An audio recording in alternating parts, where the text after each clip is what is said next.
Namaste,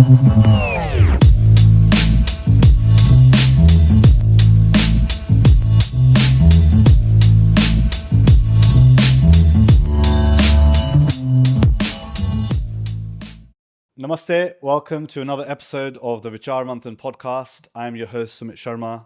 It's my great privilege to be here for, I think we're in our 6th year now, 50 plus episodes, 39, 40 countries, lots and lots of views. So just thank you to everyone that's tuned in, that's subscribed, that is empowering this mission. And what is that mission? It's to uncover Dharma in modern Britain. Right, I live in Britain. In fact, I've got listeners from all over the world, but the purposes of this is to really uncover Hindu Dharma in the 21st century. What does it mean? How do we uncover it? And I speak to specialists, I speak to authors, people who I call experts, right? I know nothing. I'm here to learn and uncover, and I've learned a lot during this process. Very pleased to introduce you to Amiji once more. Amiji has been on the podcast once before. I will drop a link into the show notes below of our previous conversation. But that was about 3 years ago. So Amiji, welcome back to the podcast. Very pleased to have you back in the UK. Thank you so much. I think previous time it was online. It was. So this time, very happy to do it in person. So I get to see you and chat with you. Absolutely. And I think the rapport really is in the room when we do that. But you do this all the time. Like, how busy is your schedule? I know you're here for a couple of weeks. You've had a couple of events already. How has the UK Sangat been treating you? It's been beautiful. It's been very good so far. And it doesn't feel busy when you have people who are like you all around. You can have great conversations. So yeah, I've loved it so far. Yeah. Awesome. And so 3 years ago, I think we may still have been in some type of lockdown or something. And you'd written a couple of books at that point. But I want to talk to you about your latest book, Why Are We This Way? You wrote this year? Yes. So it came out this year. Yeah. Okay. And I read the beginning where you're at Pragraj and Yes. had a moment and it came to you. Tell us a little bit about that. Last year, there was this huge Kumbh Mela in Prayagraj, and it went on for almost 3 months. I spent 10 days there. Apart from my own dips and everything, I was also doing talks for certain groups. In one of those sessions, we were discussing the importance of Kumbha and then the stories from Itihas and Puran and stuff like that. And at one point, one lady, she's like, Ami, we are all Hindus and we know there is something like a Veda. We know there's something like Upanishad. Itihas, Puran, we hear these terms all the time. Maybe Mahabharat, Ramayana, we understand. But there's just so much out there. If I want to start something or if I want to tell my kid that, okay, let's start from here. What is all this? I just don't know. I know the names, but I don't know what are the contents in there. I don't know why those texts are there. So why don't you think of writing something about it? And that took me back to almost 12 years. Amazing. Where I was at the same position. I had so many questions. I was like, where do I even start? There's just so much out there. Which book should I pick up? And at that time, I remember I sat myself down. I'm like, no. I just need to map this out. So on page 8 of Why Are We This Way, there's this map. Okay. Hindu Shastra Pantheon, as I like to call it. That's the map. I sat and I drew it at that time and I wrote it in a blog. But my understanding of the text was not so much at that time. Sure. So I'm like, okay, I think maybe there might be others who had the same query that I had or what Rituji, who I met in Prayagraj, had.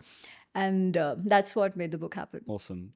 Great to hear. I've been reading it. I'm waiting for the audiobook as well once that comes. And you'll have to sign my copy later. My privilege, for sure. Just want to quickly recap what we talked about 3 years ago, because in times like now and with the internet age and everything and AI now moving so fast, a lot happens in that time. So I guess this is more for the audience really, but maybe it can jog our memory. Like we spoke about your history, working at Bain, working in consultancy, what tempted you to do things like this more full time, your inquiries into yoga, pop culture. And I think this was really, really important, right? Like my understanding of the Mahabharata, of the Ramayana, is from like the 1980s, right? What came on the BBC back then. I still reference it now. I'm watching it with my wife and my daughter. I cried when Bhishma Pitama was on the bed of arrows, We spoke about Draupadi. I think key point, I'm going to bring her back up today. I think there's some things we still need to uncover. We spoke about free will, chapter 18 of Bhagavad Gita, how ancient society in a Hindu context is like progressive or was progressive. Have we discovered that? And how do we awaken the diaspora, right? So let's move forward from that, right? 3.5 years on. And I think especially with this book, right? And if we think about the blueprint of Dharma, so we've spoken about like itihas, right? So how do we pivot that into shastras, right? How do or why do modern Hindus need a single holy book? I don't think modern Hindus need a single holy book. Okay, maybe they don't need one, but when they are discussing with their Abrahamic peers, right? It's like there has to be this one source of truth or this one thing. Right? Yeah. Is that it's not compatible with Sanatana Dharma, right? So we do believe that there is one source of eternal truth, which we believe are the Vedas, the Veda Upanishad. But even in the Veda Upanishad, there are two parts. So if there is that single source of truth, not exactly, but I would still say a similar concept would be the Vedas, where we say Vedic texts are the pramanas. Okay. So the Indic knowledge system is divided into two broad categories, not one book, but two broad categories. One part is called the Shruti literature, the other is called the Smriti literature. Shruti, as it's a very common name amongst us, right? Shruti means that which is heard, that which has come to you. Shruti literature has only the Vedas. Okay. And in the Vedas, there are two parts. One is the Karma Kanda, Jnana Kanda. I'll explain some of these terms. The Shruti literature is considered to not have human authorship. In the sense, not that it is not come through humans. Obviously, everything has to come through humans, right? Nobody else can just write a script and throw it down there. It doesn't happen that way. So, yes, the medium have been human beings who we call rishis. Right. The knowledge itself, we say, is eternal and was always there. Okay. That eternal knowledge is a part of the Vedas. So they are called apaurushaya, paurushaya of non-human origin. But the reason of calling it apaurushaya will, of course, if you have a very, very strict orthodox school, they'll have a different view of it. They'll say, no, it's directly from Bhagwan. But the other way of understanding that is that this jnana, this knowledge, was for the larger good. It had eternal principles of living. And hence, the rishis did not want to own it. Like today, you have IP on everything. I write this and there's an IP. I'm writing a book under my name, right? So there's definitely an IP. Those rishis also, so we know who's coming, who has been the drashta or the seer of that particular sukta. The name is there. Despite that, we say it is apaurushaya.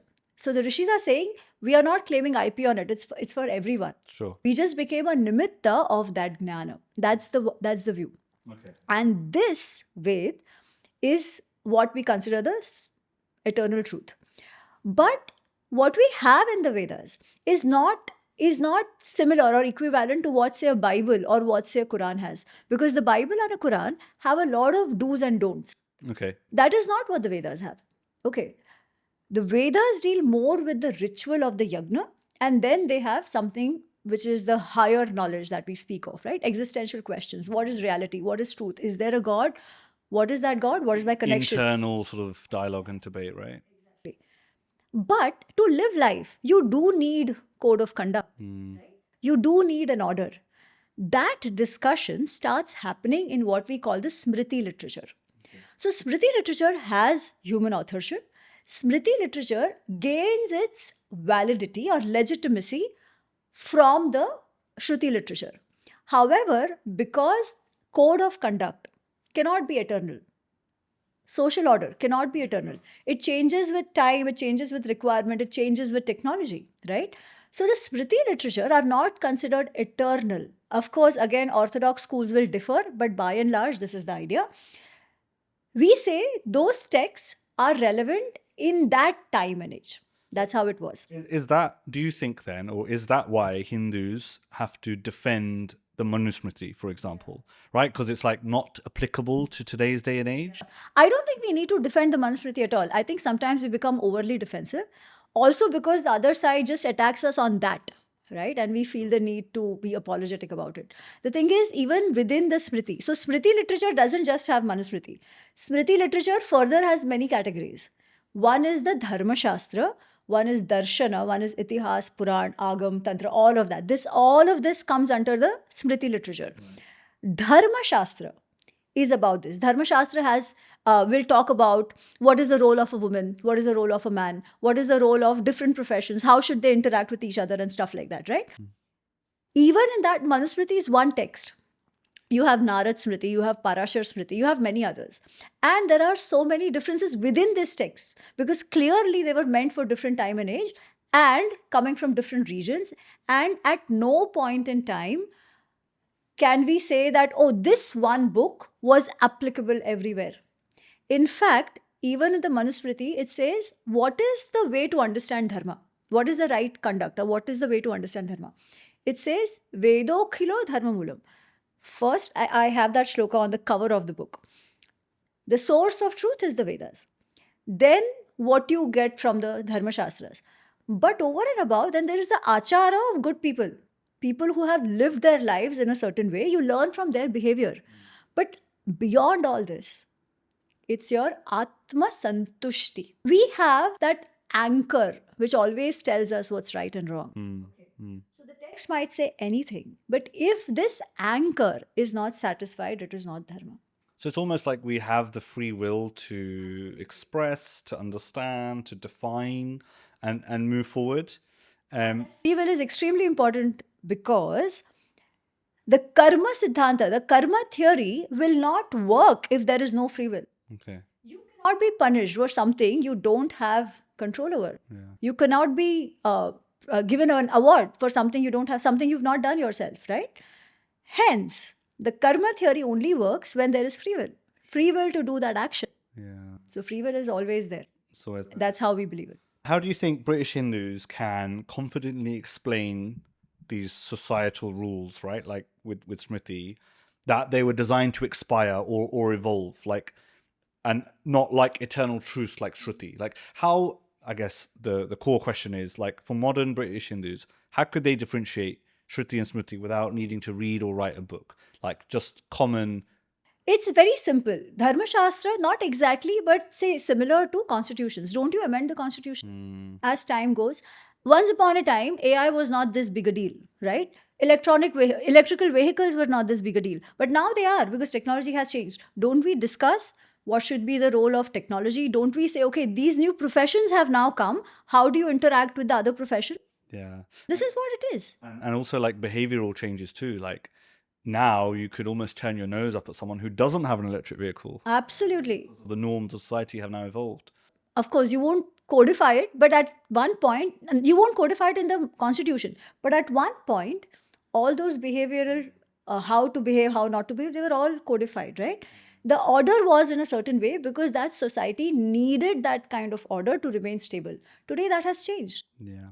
There was a certain way in which the role of a man was seen. There was a certain way in which the role of a woman was seen. And this is not just for us, it is for everyone, right? Does every Christian live by everything given in the Bible? In fact, what is this difference between Old Testament and New Testament? They actually rewrote everything that they thought didn't make sense, right? This is the same thing. Who is living by Manusmriti today? Don't we all follow the law of the land wherever we are? I have not seen any Hindu in India or and even more in the diaspora who says, no, I want to implement Manusmriti law. True. Then why do we even have to be apologetic about it? It's a part of our past, and unlike the Abrahamic worldview, which says to build something new, you have to destroy something old, we don't believe in that. That was there. You evolved, right? And as I said, Manusmriti is just one. In fact, if you read the Arthashastra, so Chanakya has, in the Arthashastra, also he talks about what should be the code of conduct, what should be the punishments given for certain crimes, how should different different professions interact, how should the Raja rule, all that is there. So he says, whatever I'm writing here, the beginning of the Arthashastra says, whatever I'm writing here, this is not just mine.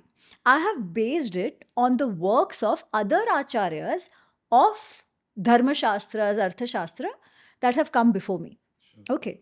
However, when you know how we write papers today, you have to do literature study. Yeah, right. Yeah. Exactly that. It's literature study. Also, just because you've studied all the literature, you don't have to agree with everything, right?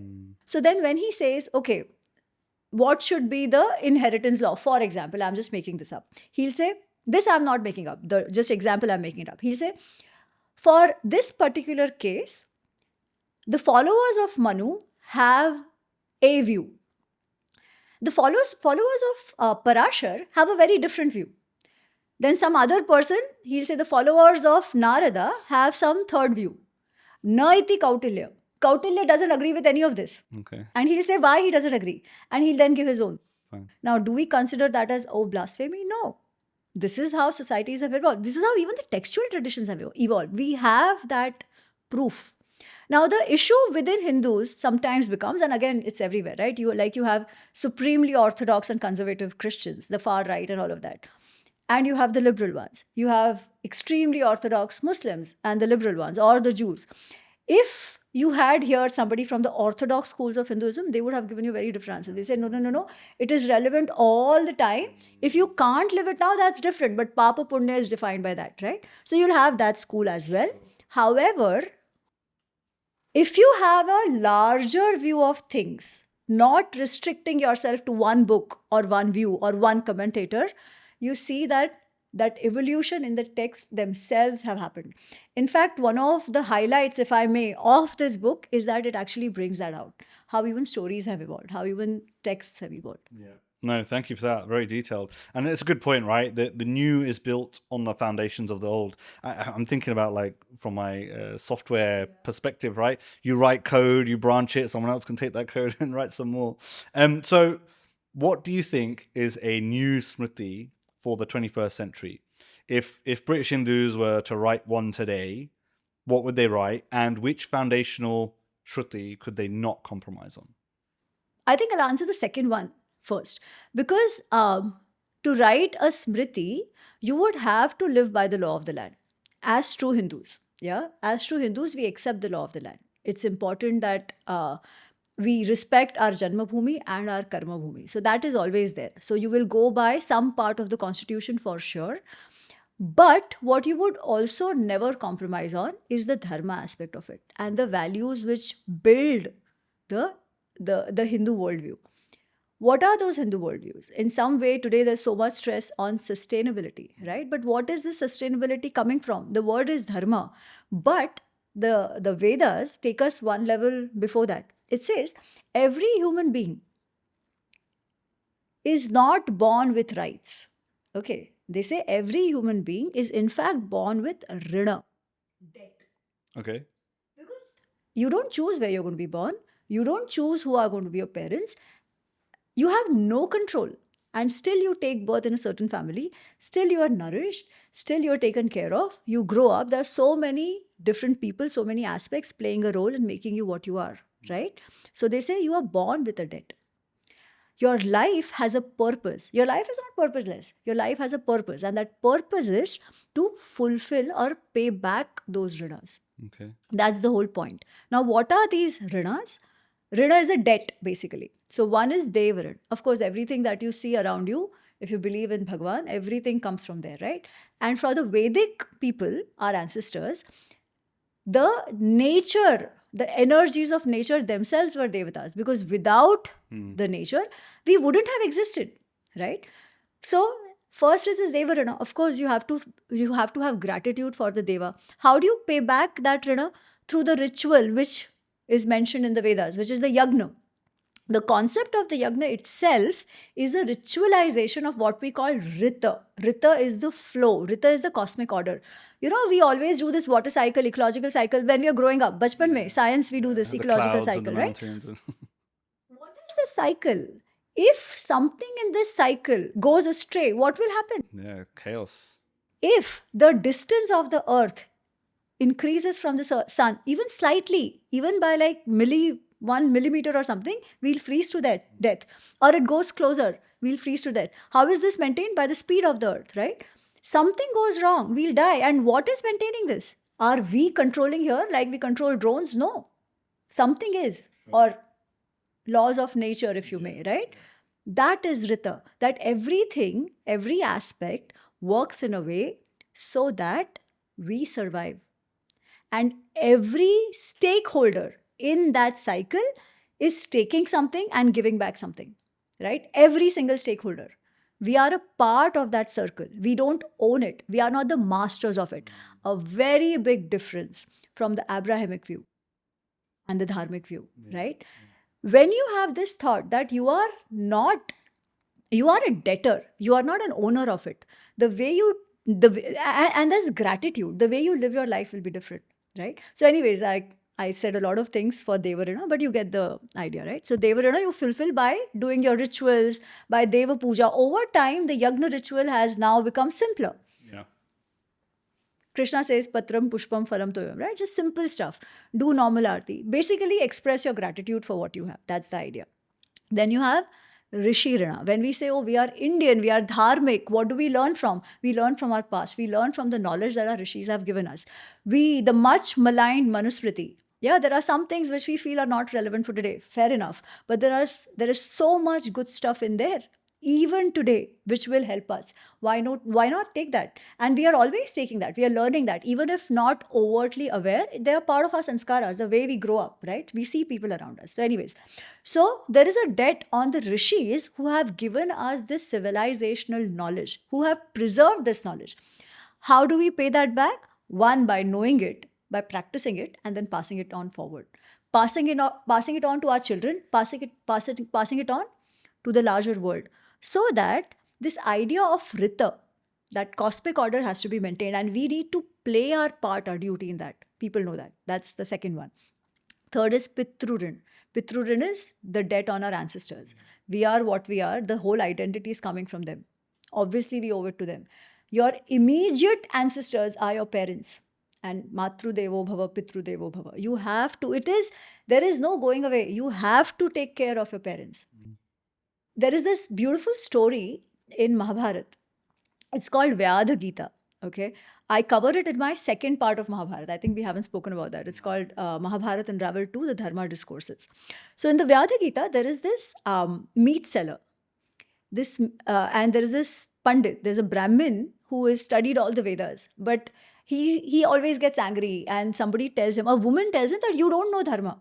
You think you've read the scriptures, but you don't know Dharma. Go and learn from this meat seller. So he's like, a meat seller is going to teach me Dharma. But he's curious. He's like, okay, fine, let me go. So he goes there, and literally the description goes that there's a meat seller. There's like mass all around. There's meat all around. He's sitting in the middle and selling it, of course. And then this Brahmin man, Kaushik, he's a Pandit. He comes in.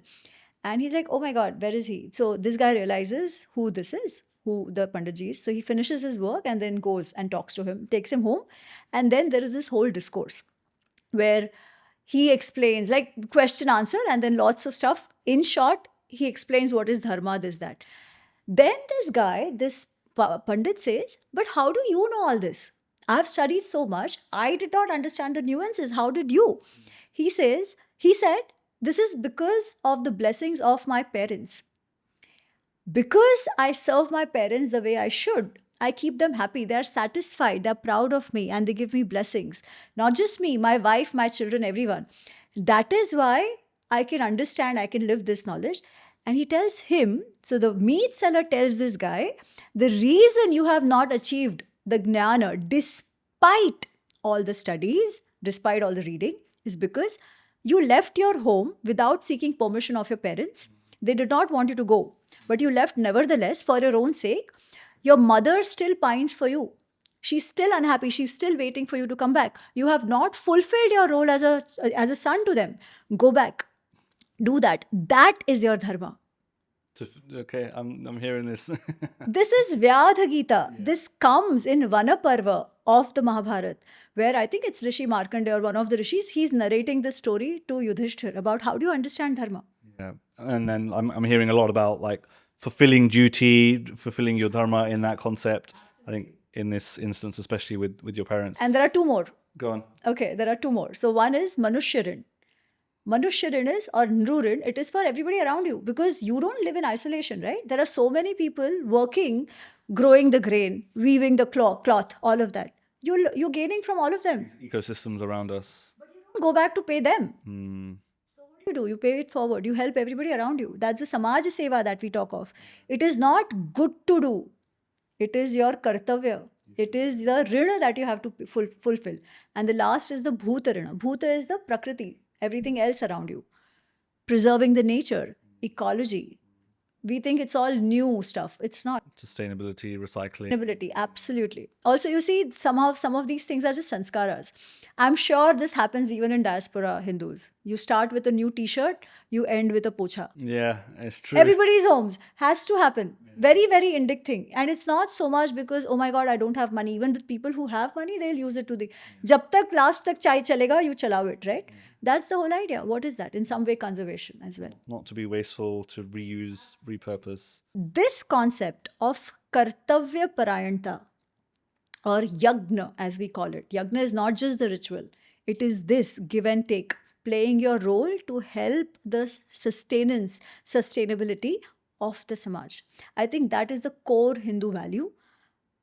I think even in India, many of us have forgotten it. We do rituals for the sake of doing it. We talk of Bhutarina, we think of Nadi as the Devata, but we still don't think before throwing stuff in that. Even in the name of ritual, yeah, we'll throw plastic because, even the plastic fool, they'll throw in the name of ritual. Yeah.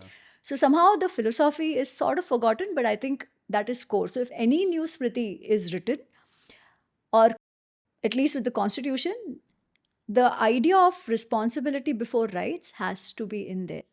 Today, in the Western world, that shift has happened. It's all about rights. It's all about rights without actually fulfilling any responsibilities. Yeah. Awesome. It's very, very detailed response. Thank you for that. I have little to go back on that. Let's switch some gears a little bit. Hindus, I think, maybe especially in the UK, they think back to a previous time. And we spoke about this in the past episode, right? The ancient greatness of our environment, of our dharma, how things once used to be, how the kings and this and that, right? And we don't think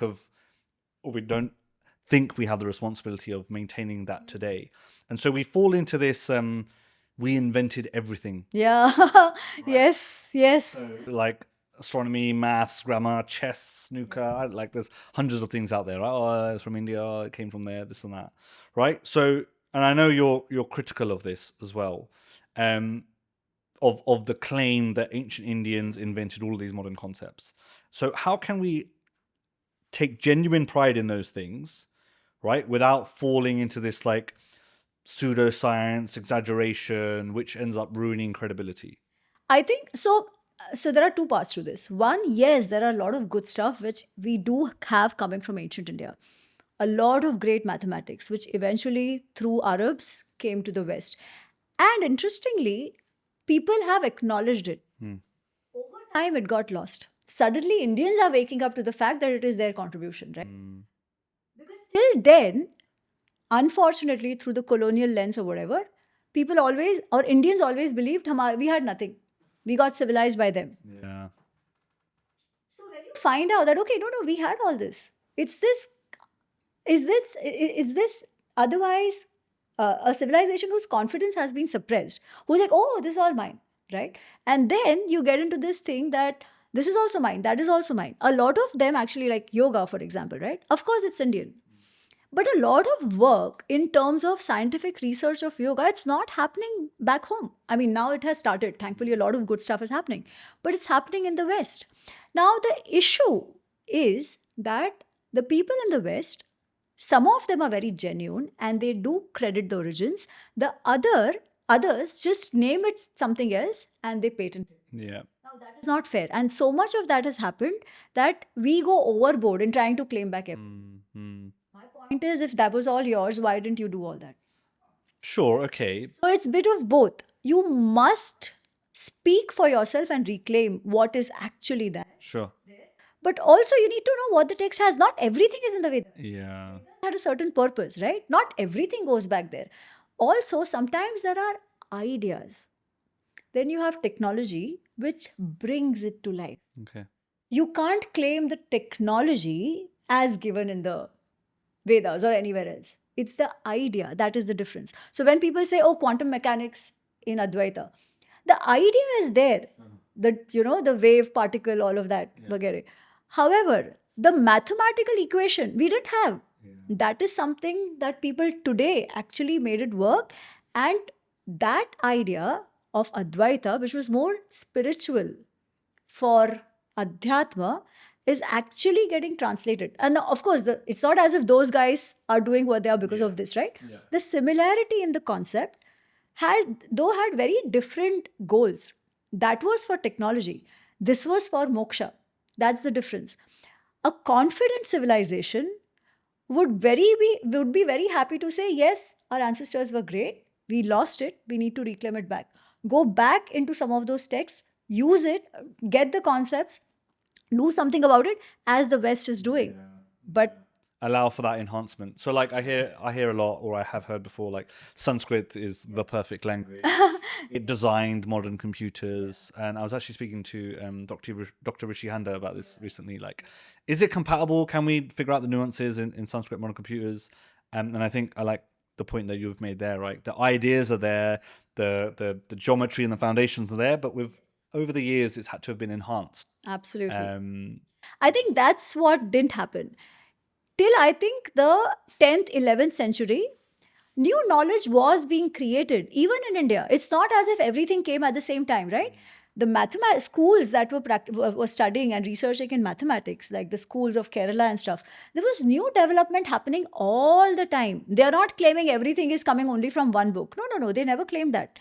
But over time, because of especially the invasions, the Central Asian, the Islamic invasions that happened, and then later on the colonialism, the society was so fractured that the knowledge creation itself took a backseat. Because then, when you see, research requires a lot of money, even now. Even then, that was the case. Where was the money coming from? It was coming from the Rajas. When the Rajas weren't there, who will patronize that? Everybody was just surviving, right? How do you create great knowledge with just survival? So there has been a phase where no new development happened and people became a lot more internally focused. So I think we have to appreciate that. But I think now after independence, it's been a while. We can't be just stuck there. Yeah. Be proud of what the ancestors had, but तुमने कुछ नहीं उखाड़ा. Yeah, do something with it. Do something now and make your point. And we are, right? Not just, as in, finally, there is even this sense that, yes, we can reclaim the past and continue working on it. So there's so much research going on in Ayurveda, in yoga, in also trying to understand some of these medicine, mind sciences. Yeah, how can we use that for better therapy and everything? So that's happening now. I think that's great. But also, the strength of the Indic mind is that, like the other side to what the criticism is, we have never said, oh, it's not in the Vedas, so it's not, we don't accept it. We don't say that also, right? Okay. What's an example of that? So, for example, AI is not in the Vedas. So we will not say, oh, no, we don't accept it because the Vedas don't say it, right? Sure. For example, when in Europe and especially in the Europe, when new discoveries were being made, when somebody said, no, the earth is not flat, we have the solar system, there was so much resistance from the priests, right? From the church. The state. That hasn't happened in India ever. So, okay, interesting. So the openness to new knowledge has always been there. Even now, the instinct to say we had it is very different from denying it, right? You're still open to accepting it. So I would prefer this to that. That's fair enough. That's good. Let's switch into like Itihas, maybe Ramayan in particular. Yeah. And I think one topic, maybe we didn't cover it properly or at all, I think, in the last episode. So Ramayan's happening. Ram Bhagwan, Sita Mata have come back. And it's I know the question. It's much time, right? So yeah, Pariksha, the feminism of today, and we're having this whole debate in Europe, in the West right now about women's rights, men, the family unit, everything to do with that. So help us break that down and let's apply the modern context to it. It's heavily criticized. People talk of it.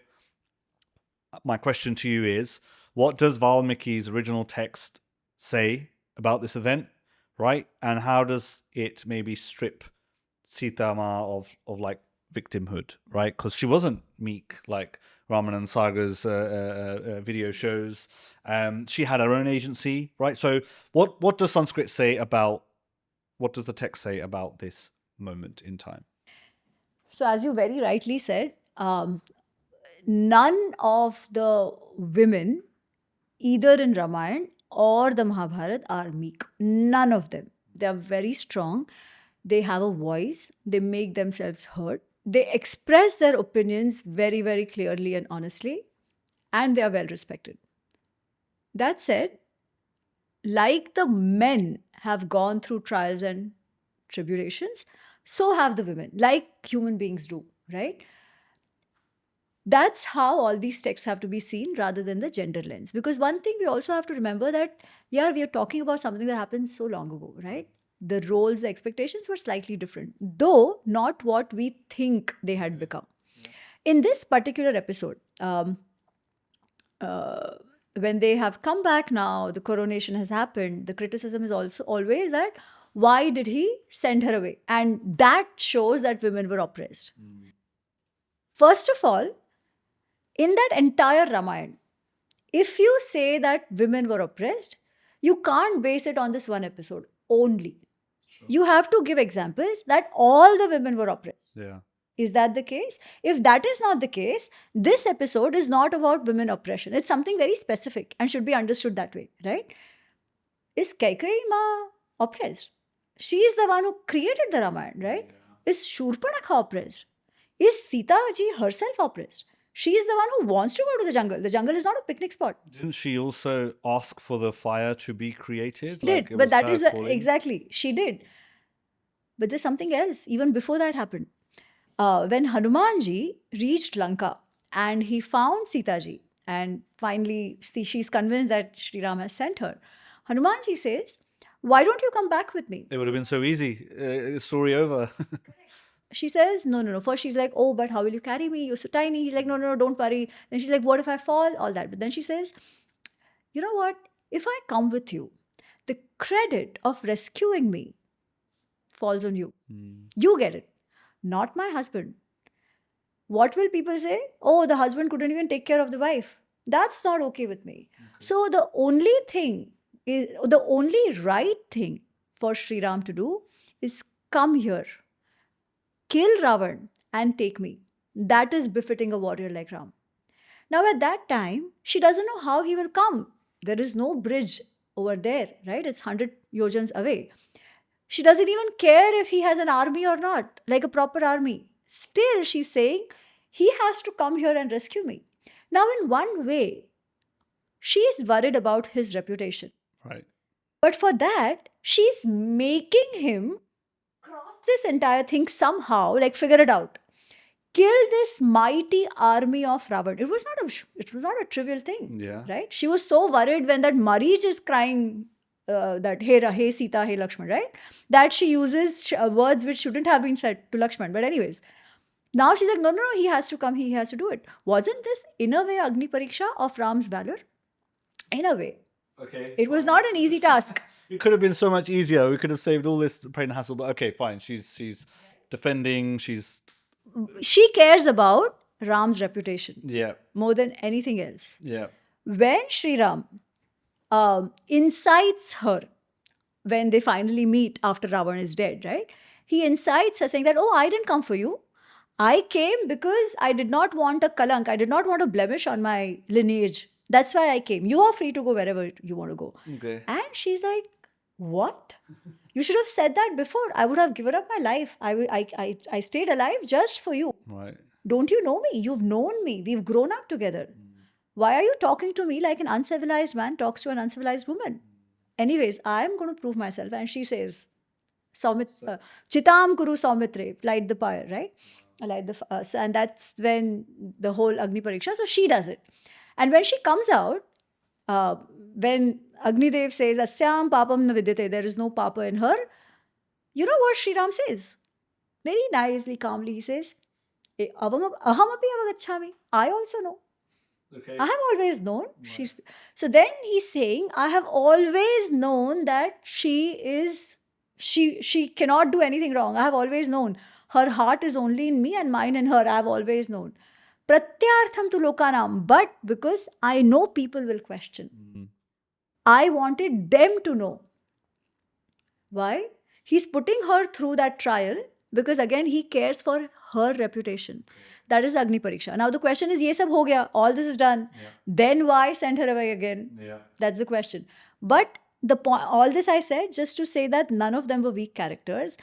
And using one incident, you can't call it oppression or lack of agency or anything like that. Fine. Okay. And if I distill that down just a little bit, and again, I'm trying to think from a modern context.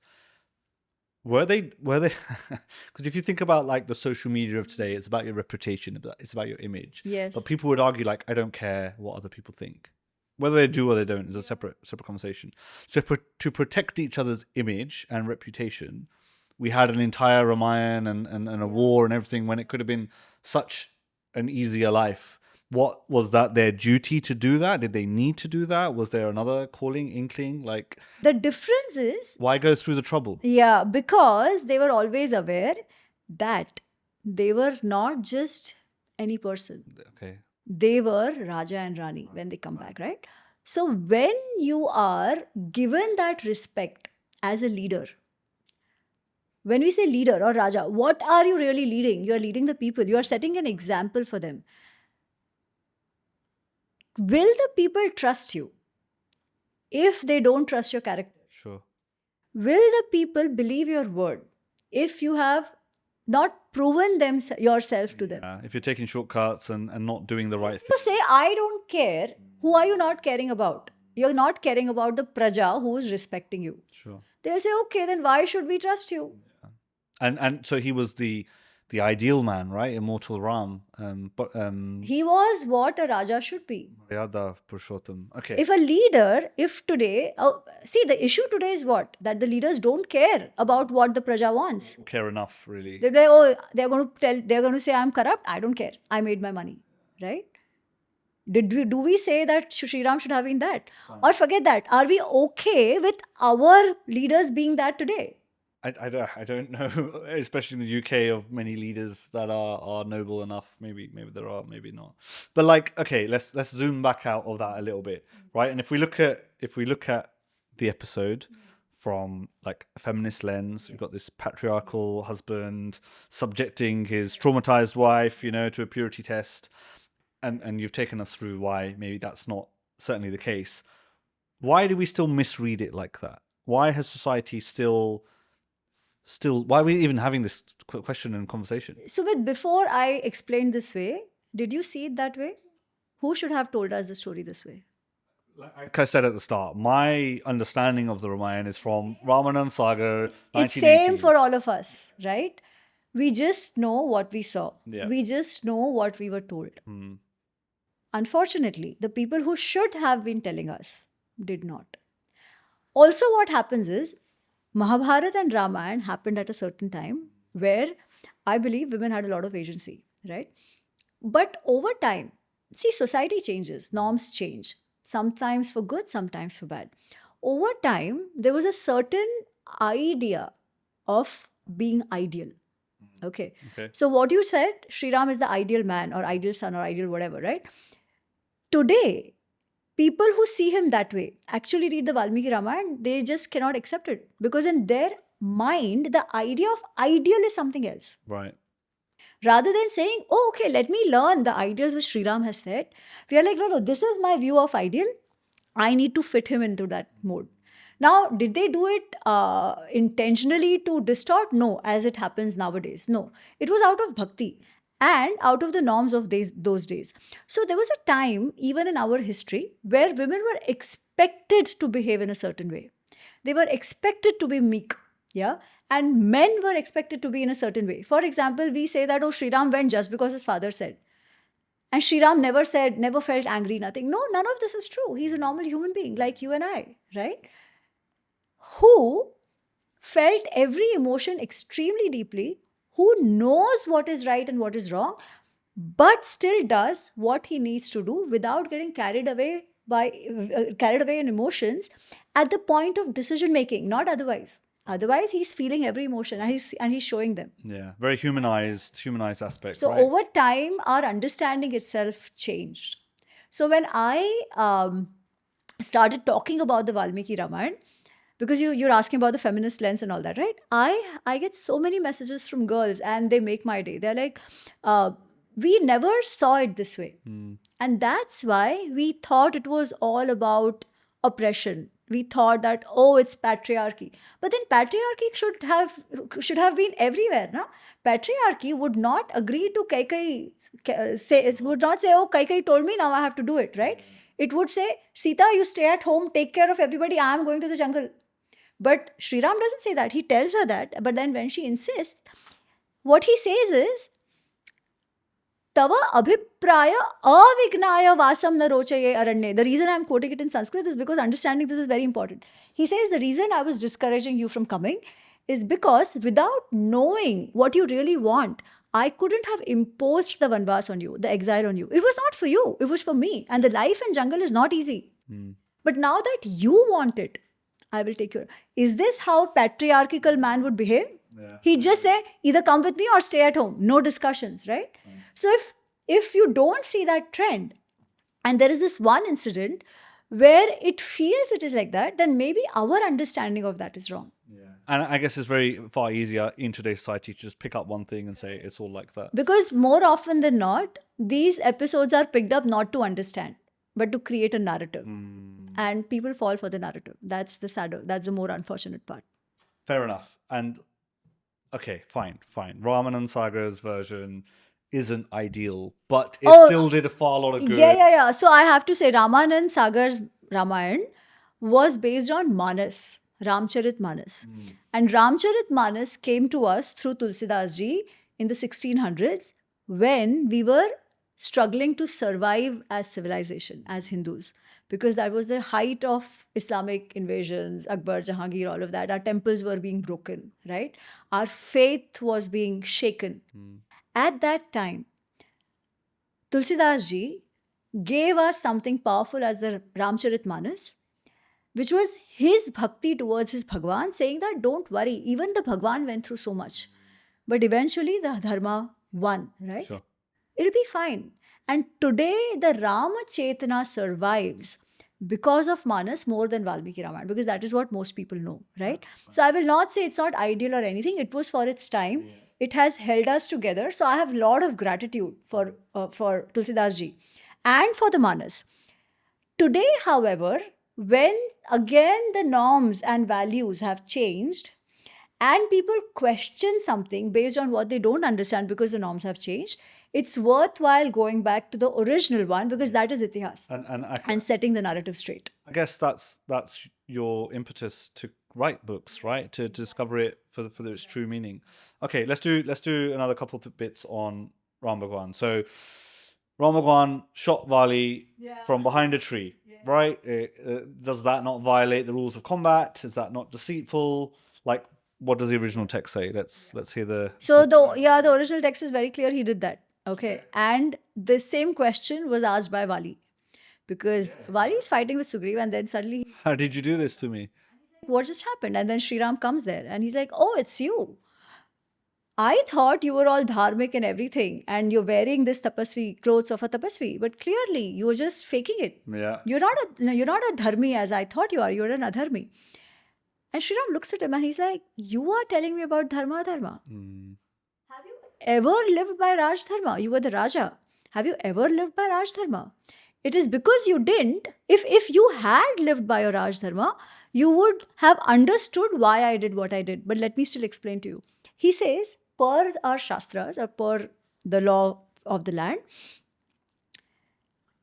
if anyone violates his daughter, his mother, his sister, or the younger brother's wife, okay, because the younger brother is like a son to you. So it's like younger brother's wife is like your daughter-in-law. If anybody violates the sister, daughter-in-law, mother, that man deserves only one punishment. Tasya dandam mrutah smrutah. There is only one punishment for that. Because what are you doing, right? You are corrupting the entire culture, your society. If you cannot even have control... if you cannot even control your lust with respect to your mother, daughter, daughter-in-law or a younger brother's wife, right? What kind of a man you are? And especially when you're a Raja. So Sri Ram says there is only one punishment for that. And you did that. You took away Ruma, who is Sugriva's wife, even when he was alive and against her wishes. Yeah. That, he said, is adharma. And the only punishment for that is death. And I've given you that. But how have I given you that? He says, Bharat. So he says the Ikshvakus are the Chakravartin. Yeah. All this land is under us. So all the Rajas also have to follow our instructions. They have to pay tax to us and all that. And he's like, and now Bharat is the king there, and I am his representative in the forest. So wherever I see adharma, I need to do what I need to do.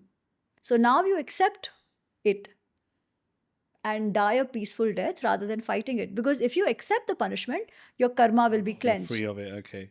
Yeah. And he buys this logic. Vali buys the logic. I don't know if I buy it. I mean, fine, okay, that punishment was due. Is that, I guess that trumps the rules of combat in that moment, like right there. It supersedes that control, that authority, that control of power has come to Ram, and Here's the thing. he's free to execute as Here's the he thing. sees fit. Here's the thing. Who's If policing him? there is a criminal who comes to your court, do you give him a chance to fight with you? Do you say, no, come on the battlefield, I'll fight you? Or I You mean, ex- yeah, if he's already convicted, then sure, it's the same thing he here, needs na? to accept his It's punishment. the same thing here. Ram is saying, because I am the Chakravartin Raja, a representative of the Chakravartin Raja, you are a criminal. It's a proven Even if by deceit. I have to, he says, the whole point is, see, deceit, though the text doesn't say, it is understandable. He had committed to, he says that. He's like, I had made a commitment to Sugriv that I will get him his wife and kingdom back. So I had to fulfill that for him anyways. But also what I did to you is not wrong because a criminal has to be punished. Is this akin to apadharma? Not really. Okay. Well, you could say in some way because he's not sitting in his court. But then, as a Raja, do you have to always punish from the court? I guess not. Or if you think there is some crime going on, so if there is a policeman going and he sees a robber who's trying to kill a person, Even if off duty, etc. he will have to shoot, no? It's his duty to do. Do we say, oh, but no, you didn't take him in the police station? No, you would need to do what you need to do. So it's that. Fine. I'm happy. And see, here's the thing. On one end, we say that Ramayana is all about patriarchy, not respecting women. Here, Sri Ram is actually saying that respect of the women and taking care or not giving into this power equation is of utmost importance. Right? But here we say, oh, but he didn't do the right thing. There we're like, oh, but it's not feminist enough, right? Why does this happen? Because again, as we said, we cherry pick each instant and look at it individually rather than understanding the whole theme of it. And that is what Sri Ram has always done. He has always upheld Raj Dharma, the duty of a Raja over everything else. That's what he has done. I have this debate with my wife sometimes, actually. Like, and Ram Bhagwan, duty as king, trumping his duty as a husband, perhaps. And I actually don't agree with that. she says to me, yeah, like, you've married this woman, you should be doing right by her before anyone else. And I'm saying he did the right thing by doing what he did. Fine. Well, You know why? Continue, go on. You know why? Because was the wife just a normal wife? Who is she? If Ram is the Raja, who is Sita? Is she just the wife? She's the queen of the land. So queen of the land is a position, right? And people don't trust her. Fine. So what is it now? Prove herself now? She is the queen. A Raja is accountable to the Praja. Yeah. Wouldn't the queen also be accountable to the Praja? Yeah. So if today we lose confidence in our minister, what do we expect them to do? Step down, Yeah. Be held accountable. right? That is what Ram did to the queen. Fine. But did he leave Sita? Is the question. No, he was. What did he do? He let her go if she wanted to go. That's different. Did he leave Sita? He let the queen go. Yeah. Why did he not marry again? In those days, polygamy was a norm, especially in royal parivars. Every single one had multiple wives. Before Ram, after Ram, peers of Sri Ram, all of them had multiple wives, right? There was no compulsion on him to not marry. Also, when they did the yagna, right, it always is with pati patni, with your wife. There's always a couple that does the rituals and everything.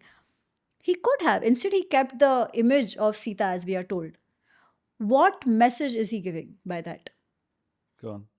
He's saying, you didn't trust your queen. I let her go. But I trust my wife, and no one else can ever take her place. She will always be my wife and no one else.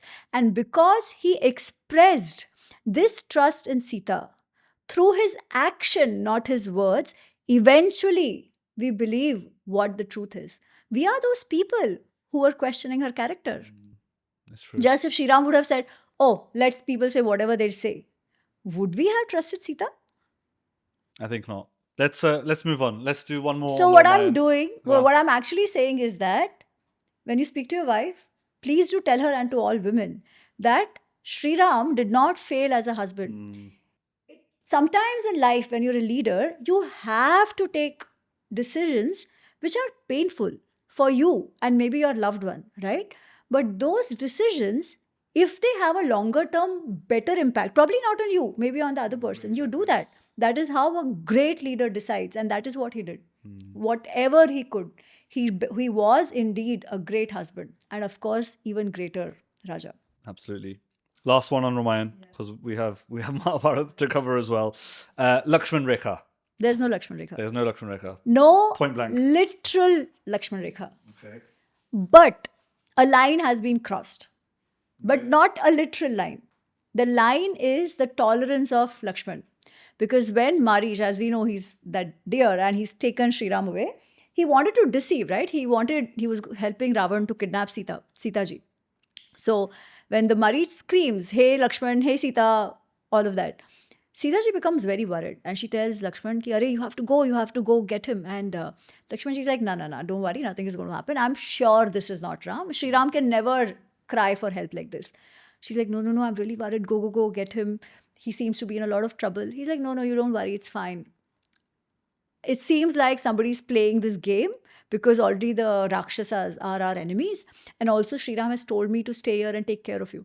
Then she starts getting really angry because she's like, you can clearly see your brother is in trouble and you're sitting here doing nothing. So she says, oh, now I understand. This is exactly what you wanted. You wanted him to you wanted him dead. You wanted him to go away.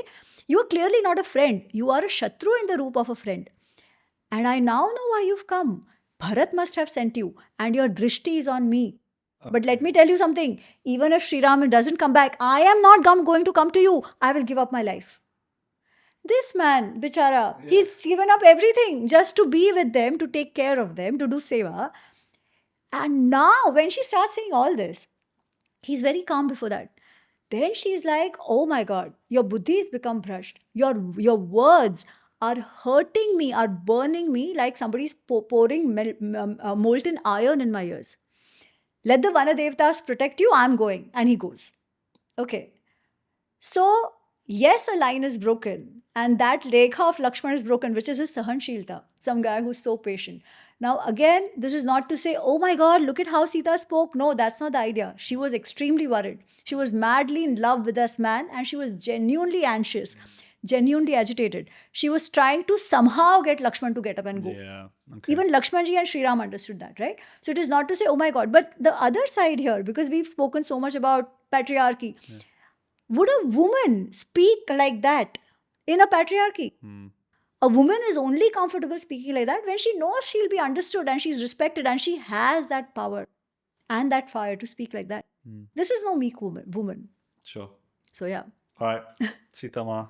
Let's fast forward a couple of thousand years. Mahabharat.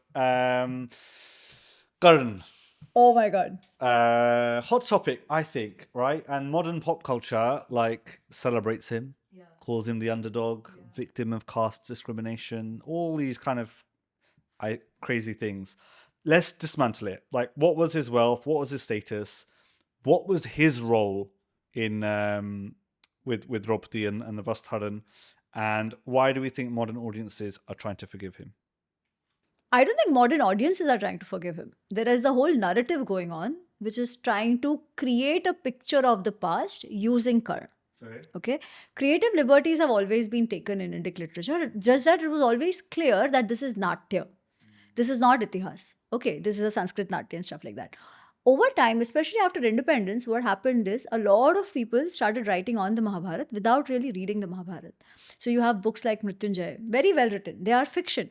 Okay, it continues the tradition of taking creative liberties, or Radheya, or in Hindi, and this happened across the board. Rashmi Rathi. I love the poetry of Dinkar. Okay, but Rashmi Rathi is not based on the Mahabharata. It is a fictional take on it. As late as recently, like you have lots of ones, but the famous one being the Palace of Illusions, right? All these are fictional works which have tried to tell us that, oh, this is a perspective we are trying to give. Okay. But whose perspective? How do you know? If you're twisting the story itself to arrive at a preconceived conclusion, that is not giving any perspective. That is just writing fiction. And people have been confused between fact and fiction, and that has created all this. Plus, the B.R. Chopra Mahabharat, once again, I'm glad he did it, because till date, there is this superstition amongst Hindus that Mahabharat ghar pe nahi rakh sakte. Mahabharat पढ़ नहीं सकते, महाभारत रखोगे तो महाभारत हो जाएगा. And I'm like, okay, then why do you read the Ramayana? Do you want your wives to be kidnapped? Or maybe that is why, right? Like, what? Why don't stop reading the Ramayana then if this is how it works?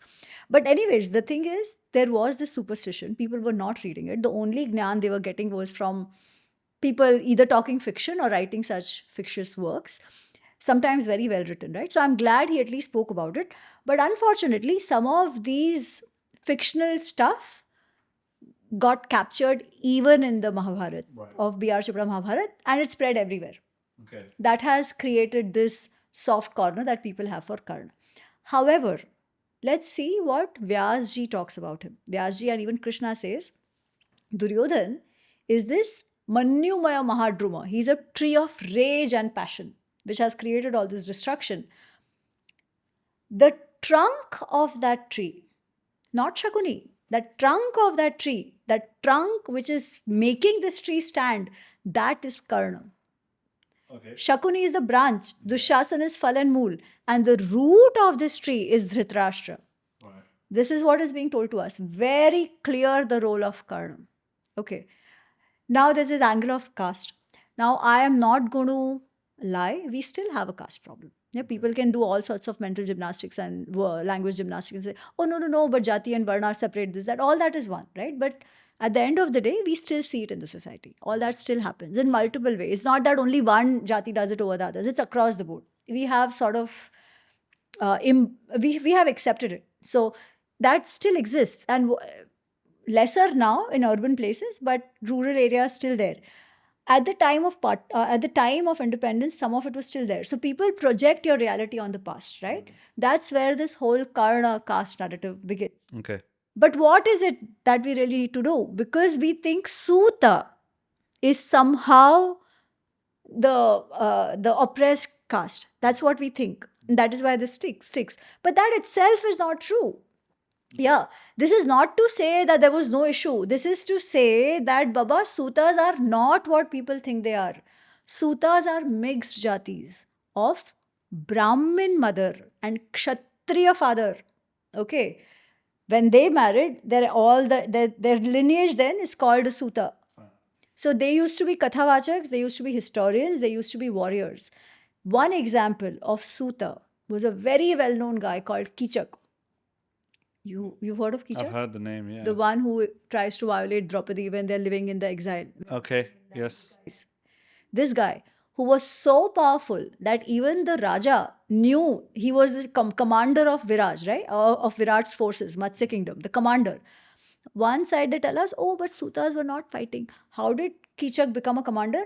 And so respected and feared that even the Raja couldn't say anything to him, even when he insulted Draupadi at that point, right? He was a Suta. You know his relation to the king. He was the brother-in-law of the king. Okay. So he was married. His sister was married to the Raja. His sister is Sudeshna. Sudeshna's daughter is Uttara. So Kichak is a Suta.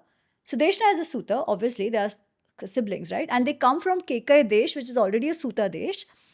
Their daughter is Uttara, who's married to Abhimanyu. Yeah. Okay. Now imagine the Pandavas hate Suta so much that they marry a half Suta in their family. Yeah. Does it even make sense? Doesn't It stack doesn't. up. Just because, so the all this myths exist because the meaning of Suta itself is not understood. Okay. If we focus in on Karan and what he did, what does the text say about that? Because he actually referred to Draupadi as a bandaki, right? Right.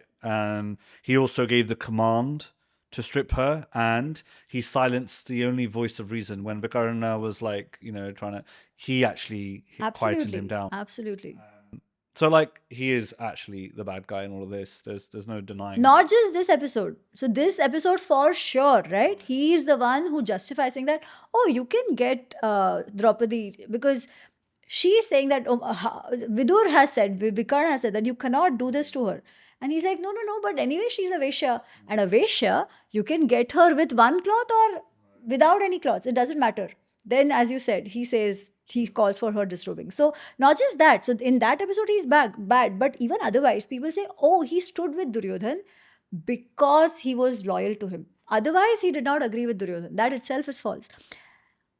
If there was one other person who wanted the war as much as Duryodhan did, it was Karna. Everyone else was advising Duryodhan against it. Anytime a voice of reason came, Karna would step in, jump in. No, no, no, no, no, don't listen to them. They are not your friends. I am here. I will fight for you. Let them not fight. I will single handedly kill all of them. He kept saying all this, but when it actually came to fighting, he had no track record. He lost all the time. Yeah. So it's not just about not just that episode. In general, very inconsistent, very foul mouthed. Let's talk about the ethics of deception, right? Like Dharam Yudh. And I think there's a couple of examples in the Mahabharata. And I'm not like here trying to like poke holes necessarily. Like we're here to learn. I want to understand in more detail.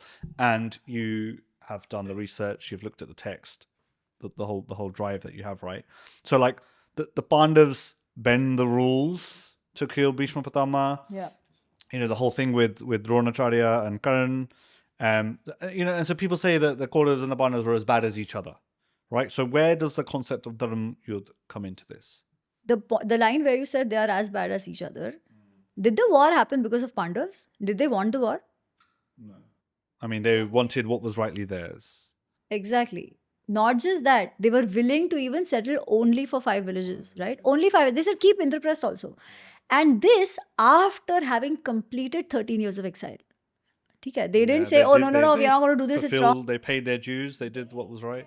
Their side of word completely. Then, when Duryodhan was still not ready, they said, Jane do, give us only 5 villages. That also was rejected because Duryodhan did not want to settle. He wanted a war, full stop, right?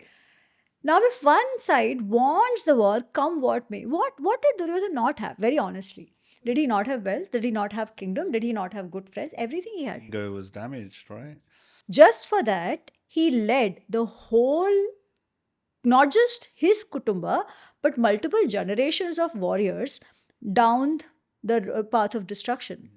Are we comparing him to Pandavas, Sure. who are just there willing to settle even for 5, even if it was unjust, just because so much destruction doesn't happen? All this while, had Pandavas done anything bad to Duryodhan, like ever?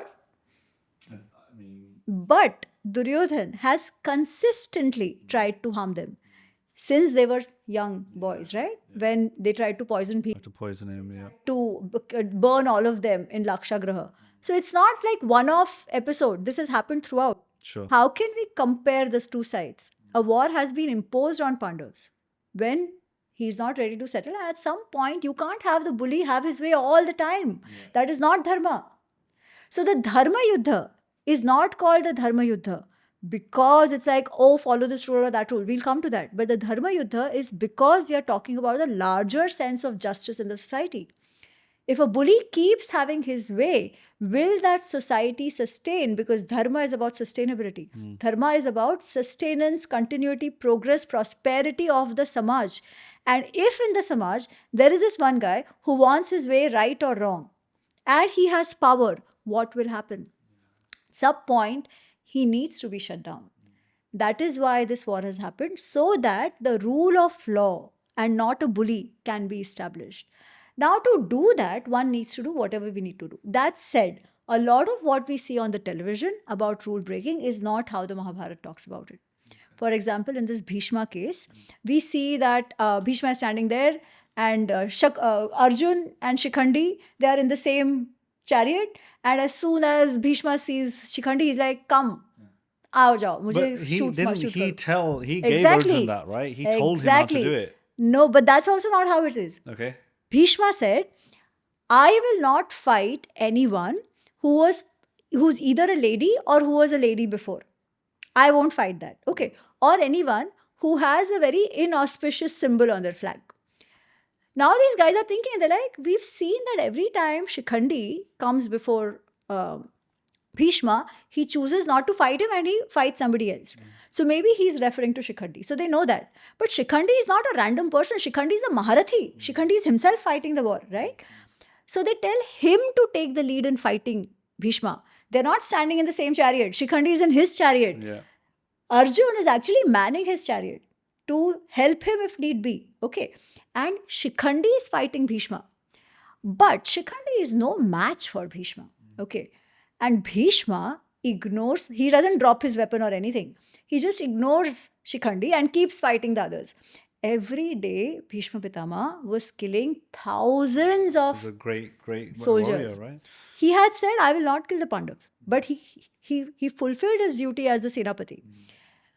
Eventually, they realize that now somebody else will have to step in. So then Arjun starts fighting. When Arjun starts shooting, Bhishma retaliates. He's not dropping everything. Probably Shikhandi was somewhere in the middle. But the war hasn't stopped.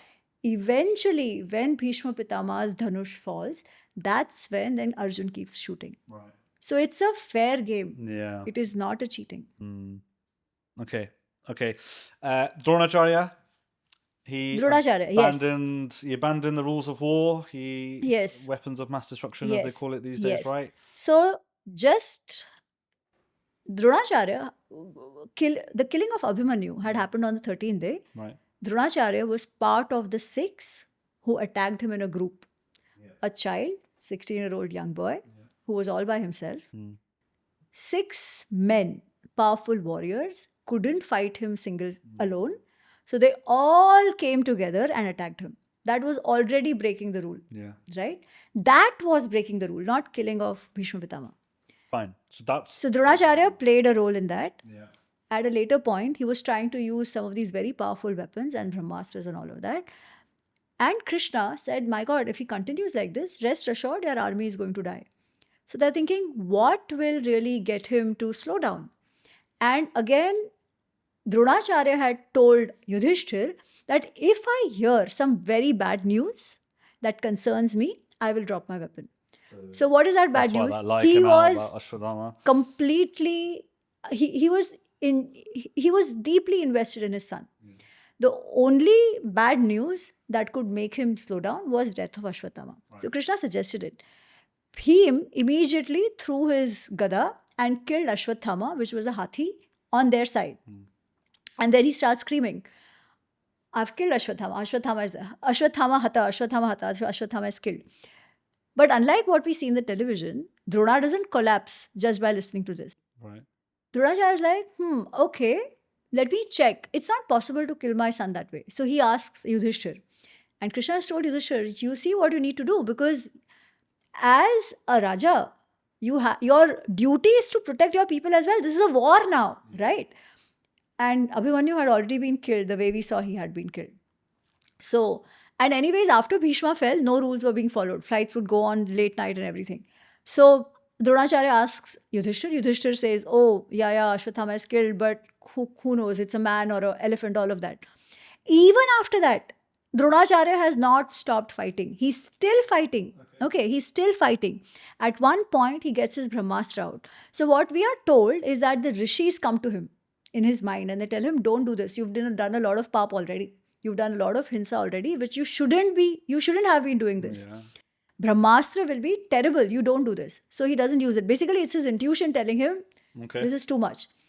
That's when then he says, now this is enough, I'm dropping my weapon. And then he sits down. And of course, that thing about Ashwatthama is still there. That's when Drishtadyumna then beheads him. But the point is, when you are now in a war, what is your duty? Should you not protect your people? Should you allow them to die? So Is that the Raj Dharma? Is the question unfair then? Like, is it deceitful for Yudhishthira to tell the lie? What is a rule? Rule is something both sides agree on. It's not set in stone, right? Now, if one side is not living by those rules at all, do they apply on you? Are they binding on you? A rule is an agreement that both sides make, Both sides meet. right? So It's if like a one contract. side doesn't meet it, it's okay for you not to meet it? What do you think? It's hard, difficult. I can't reconcile it. It's If there is this, how can you hold someone else to account for something you don't do yourself? who started first? Fine, but that's Who's- like it's very tutu simple. meme. Like it's the argument See, does that not that's become the slightly thing which goes on between India and Pakistan. Na? Pakistan will keep sending terrorists. Then when we do something like, oh, but you are being violent. Dude, that's not how it works. What is the end goal? The end goal of what was the end goal of having those rules? Dharma. What is dharma? That have minimum destruction, all of that, right? You play by the rules. But if one side is not living by dharma at all, and if that side wins, will your larger dharma get established? So what is the goal there? Is it your ego? No, but Yudhishthira's ego. I will not be called deceitful. Is that why he should follow the rule? Sure. So what is the larger goal? That goal is dharma. If all your actions are aligned keeping that goal in mind, we will be a better society. We'll understand better. It's the same discussion which goes on in India. Na? Yeah. Should you kill a terrorist or not? Is it violence? Yes, it is violence. Do you kill your citizens? No. But if a citizen goes rogue, what do? You need to. You say, no, but we don't kill citizens. Can we say that? Yeah. What is the larger goal? If you don't punish that rogue guy, will he not harass and kill and destroy more of your people? Then by not killing him, are you fulfilling your dharma or not fulfilling your dharma? You are not fulfilling your dharma. Right? That is how things have to be seen. Sure. Honestly, everybody is very clear about it when it comes to them. Yeah. Just that from the other side, they expect this kind of rule-based order. Justice is justice has to be delivered. It can't just be one-sided. Okay, I understand that. I'm gonna look at the book now, the recent book in more detail. Chapter 15, Puranas of Metaphor and Faith. And I think maybe here in Britain it's harder to do. So how do you reconcile scientific logic with multi-headed gods? Right? Like they don't what's the difference in reading Itihas and then reading Puranas of metaphors, right? So Itihas is very clear. The definition says Purva Vrittam Kathayuktam. Something that has happened in the past and it is narrated in a katha format. So there will be stuff which seem a little mystical, but by and large, everything will make sense. Something that has clearly happened. Puran on the other side. Also, the objective of the Itihas is different. The objective of the Itihas is teaching us lessons of life from the lives of our ancestors. In the sense, what values should you follow? How should you live your life? How should you make decisions? How should you care for everyone? Vagara, vagara, all of that. Those are the lessons you take. And when you don't do all of that, when you keep taking decisions from anger, jealousy, greed, whatever, what happens? That you learn from their life. Yeah. So that is Itihas. Case studies of the life of our ancestors. Puran, on the other hand, are different. The objective of Puran is instill Shraddha. Okay? They are bhakti texts. Okay. They are stories of devatas and they have developed over time. In the sense, or rather, the issue considering Purans as scientifically accurate or historically accurate is, or rather, you cannot do that. Does it have aspects of history? For sure. It has aspects of history because it has lineages of Devata, lineages of Rajas and all that. But the Devatas are not on this realm, no? We say somewhere else. It's a realm higher than us. So definitely not the Dhartika realm. So what applies on us doesn't apply on them. Or what applies on them doesn't apply on us. Why do we see them the way they are? Because they're something larger than life. And If we start taking it literally, what will happen? The Bhagavad, the Vishnu Puran says Vishnu is supreme. Everything comes from him. Shiva Puran says Shiva is supreme. Everything comes from him. Devi Bhagavad will say the same thing about Devi. How do you reconcile this if you take this as literal? The thing is, Indians always understood you don't take it as literal. However, if I am a Vaishnava, then for me Vishnu is supreme. I don't have to reject Shiva for that, and it's perfectly okay. I can live with it happily. I follow that thought, I follow that paddhati, and that's fine. Is it Western universalism then that ask questions like this, that are trying to put things in a box, very black and white, very They don't separated? have, they don't have this concept of how to see God itself, right? We have Purans which talk about stories of the devatas, but then the Upanishads say you have the Brahma Tattva, which is over all of this, which doesn't have a form, which doesn't have a shape, which doesn't have anything, right? That Brahma Tattva is that ultimate divinity. We say that even the images or the names that we give to the devatas, the Sagun Sakar, that is manifestation of that divine Tattva, which means eventually, however you want to see a devata is valid, and they all are just different manifestations of that Nirakar Nirgun. Right? Now, again, in the Indic worldview, again, because we are so diverse, we have schools which are Advaita, which will say, oh, it's all, you are also that. Then you have Dvaita. Dvaita has more of a God concept, which is not same at all. And they get very upset when we say similar to Abrahamic. It's not that, but a God separate from human. That is there. Okay. Okay, that idea is still there. But within the Purans, again, they will say Shiva Rupaya Vishnave, Vishnu Rupaya. So Shiva, Vishnu are basically the same. They say that as well. Right. So you can't take them literally. Okay. That one has to understand. It's more like, if I have to put it in the current jargon, Itihas is more like history with some aspects of mythology, but more history. You can easily discard or ignore the mystical part if you may choose to. Puran, on the other side, are mythology. People get upset when they hear the word mythology because of the way it has been used. Right. Our itihas itself is dismissed as mythology. But mythology doesn't mean mithya or false or anything like that. Mythology means belief system of a group of people. Right. Stories of the gods and this and that and everything. Purans would actually fall there. So it is not to say that they don't exist or they are false or anything like that. It means they are true for those who believe. For those who don't believe, it's perfectly okay. Yeah. And you can live with that dichotomy. Sure. Chapter 16, Tantra. I think this is really important in today's society, maybe especially in the West, where things like yoga are stripped of their core Sanatan meaning. We've spoke about yoga before, plenty of topics on that. Tantra, on the other hand, I feel doesn't get enough limelight for the right reasons. And so Western wellness has hijacked Tantra. Yeah. It's almost entirely unrecognizable from its core roots. So very quickly, could you define Tantra from a Hindu Shastra perspective? Tantra actually is very simple. All the puja paddhati that you do today, personal, it's all Tantra. Okay? Tantra is meant to take you beyond the bandhanas of life through action, through rituals, so the Naam Japa that we do, it's a part of Tantra. The yantra puja that we do, that's a part of Tantra, which are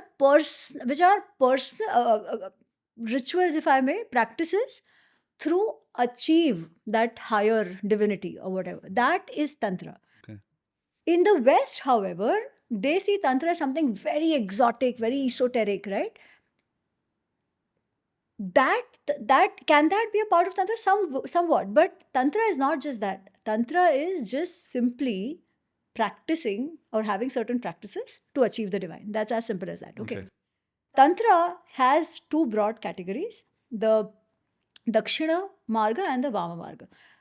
Most of our practices that we do at home, simple practices, puja, all that, Naam Japa, they are all the Dakshin, the right Tantra, right side of Tantra. And there's the left side, the Vama Tantra, which is little more esoteric, but it's not for all. You need to have, you need to be initiated into it. Okay. What has happened is people take that tantra as the liberty to indulge in sex, to indulge in alcohol. That was not the idea. Those were just instruments to get beyond attachment. That was the idea. Say, do they practice? They have the Panchamakkar, right? Where they have mas, madira, maithun, all of that, which is basically alcohol, meat, sex. The purpose is not to get indulged and tied down to the world. The purpose is to get beyond it through certain of these practices. But it was not for all. It was absolutely not for all. But this is something people take as a license, right? We are all driven by our desires. We are all driven by these lusts. So it becomes way more esoteric. It's like, oh, and when you're doing this for some virtuous reason, like, oh, getting that experience. So you're just cheating yourself. Fine. Okay. That is why you never achieve, na? It's very easy to fall on that path. Yeah. That is why that tantra, the Vama tantra, was not for all. One needed to achieve a certain level of mental discipline and sense control to get initiated into it in the first place. The guru will take a call whether you can be initiated or not. It was not open for all. It was not even discussed publicly. But now, because of social media, it does, and people do what they do. I mean, they even yoga, they now have beer yoga and stuff like that, right? So फिर tantra का तो क्या है? It already has that root. But if not practiced properly, your fall is Damaging to yourself internally. Okay, chapter 17 on adhikari, right? And I think you rightly mentioned, right? Social media, everyone has a platform now. Everyone has an expression or has the ability to cancel or feels like they are at liberty to discuss, or this is what it says in this text. Where in Shastra, in our text, is the quality control for who gets to interpret Dharma? It's very interesting. You asked 2-3 questions in one question, but I'll answer the last one first. There is in Mahabharata a discussion between Yaksha and Yudhishthir. Okay, and Yaksha asks Yudhishthir, Ke panthaha, what is the right way? Basically, who gets to say what is the right way, right? Yudhishthir says, Tarko apratishta, smriti vibhina. So, logic itself is not always enough to tell you what is right from wrong, because sometimes your brain also rationalizes. Yeah, you know what to do, Correct. but you need Many okay. times you can't even see things for what they are. You only get to know it in hindsight, right? So logic is not always enough. Even the smritis, even the texts have differing opinions. Even the rishis or the great or the saints, they might have various approaches to doing things. What is the right way then? He says, Mahajana yena gata sa pantha. That through which, those paths through which great men went. Now, who are these great men? Who have lived their lives as they preached the values. Okay? Who lived their lives in a way that led to the greater good. Loka kalyana. Okay? Loka sangraha. So when Krishna is telling Arjun, how should you work? Because Arjun is like, no, paap lagega and all that. Krishna is like, no, if you work with the idea of loka sangraha, everything will be fine. What is loka sangraha? Well-being of everyone. People who have lived like that, learn from them. That is what is being told. Now, why is he saying that? He could have just said, no, book mein likha hai, ye smriti mein likha hai, that has to be true, right? Yeah. Because things change, situations change, contexts change. So, you learn from people you believe have shown the way, right? Now, in that, obviously, things will differ. And that is why that openness is what has given Bharat or has given India so many different approaches and paths to follow. That said, early on at least, and even now that's true, especially in the Orthodox texts, Orthodox schools, that certain professions are being done by people born in a certain families. Yeah. Okay. People think of it as adhikar. Adhikar is the right of passage. But the adhikar itself was not right without kartavya. It was more to say, this is your duty and you have to fulfill it. There are some who still see it as duty, live by all the restrictions and everything and do it. Others don't, but they want to gatekeep you. Once upon a time, everybody was doing different professions. Every profession had been given security of their profession, that you do this, you make money out of it, whatever, right? You need to live your life. You need money for that. So there were clear-cut professional descriptions. As the society became more complex, as technology changed, lot of churn started happening, right? And you see a lot of movement across different jatis and varnas as well. The idea is you do that which is best suited for your swabhava. Once upon a time, one could say that a swabhava was only based on janma. But over time, again, Yudhishthir says that over time, what has happened is that so much intermingling has happened, which means the quality of your genes, even if you believe epigenetics, is not so singular anymore. There has been so much difference, mixing, and everything, right? Yeah. So, can you say that a person born in a particular Varna and Jati will have exactly X kind of Swabhava or X kind of capability? No. Today, when that itself is not valid anymore, that premise itself is not valid anymore. If the bhav of kartavya itself is lost, you're not doing anything, living like everybody else, doing all sorts of professions, making money in every way. But if anybody else wants to even approach the text with the right bhava, you're like, no, you can't do it because you're not born in the right family, right? Does it make sense? Previously, the knowledge survived not because of any one jati. Of course, they practiced the practices and all of that, but how could they do it? Because the others supported them, gave the money, supported, the ecosystem was built. So everybody was involved in that. Today, you can't say, oh, it's mine, so I won't give you. And anyways, now it's anyways impossible because of social media. Yeah. So even if somebody wants to gatekeep, they can't. What is important though is anybody who approaches it, do they do it with respect? And that's what I would say. Do it with respect, do it with the right bhav, do it to understand, not to dismiss. Sure. Take what makes sense, leave what doesn't. That's how I see it. It's a good calling. In our last episode, I asked you your favorite book. You said Being Different by Rajiv G. Malhotra. We had Rajiv G on the podcast. He was very interesting. I got a lot of feedback on that. And he described Sanatana Dharma as integral unity, right? A single tree with many diverse branches.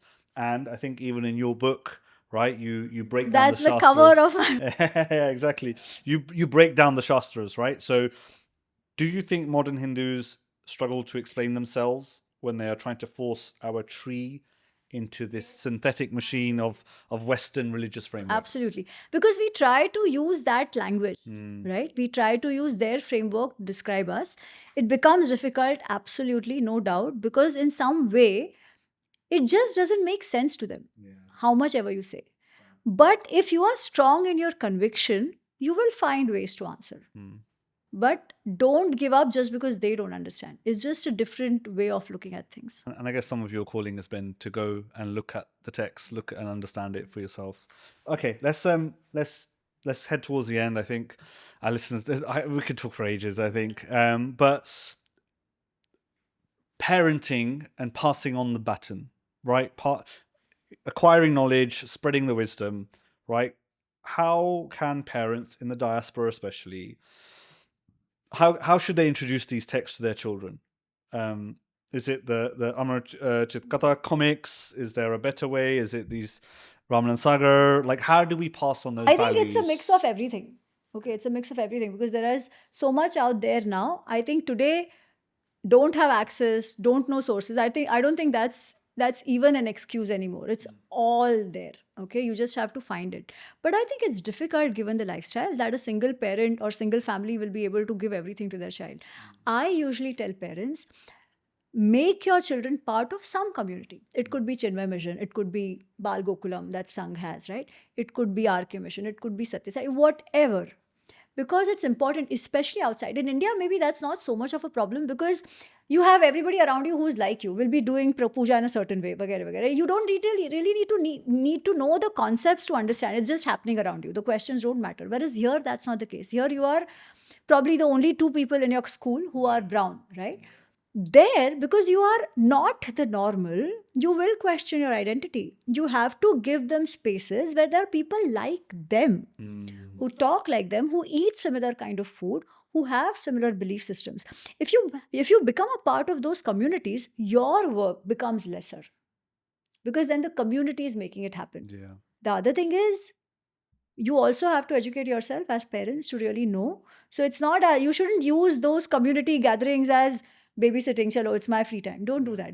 It should be done together. And I think now those communities are there.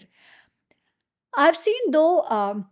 I've seen though this instinct in a lot of Indian parents here that, oh, if I have to go and meet the same Indians, what's the point of coming here? Yeah, I want to give a more multicultural upbringing to my child. But then remember that as long as they are not confident about their identity, they will be swayed by others, They'll lose which their is the more normal for them, right? That is going to happen. So unless you give the rooting to them, they cannot flourish in a multicultural world. So I don't see that as different. I really hope they understand that yes, you send them to schools which are multicultural, but let them know what they are. Yeah. Don't strip them of their roots. So Thank you for that. One last question. I think maybe slightly cheeky of me, but why are we this way? we are this way because of the sanskaras that have come through our ancestors from thousands of years. The Rishi Rina has been repaid over and over and over again by multiple generations. That has made us what we are. Let's keep continuing the goods, the good sanskaras that we have. Let's leave those which got perverted or corrupted over time and continue to be useful to the world.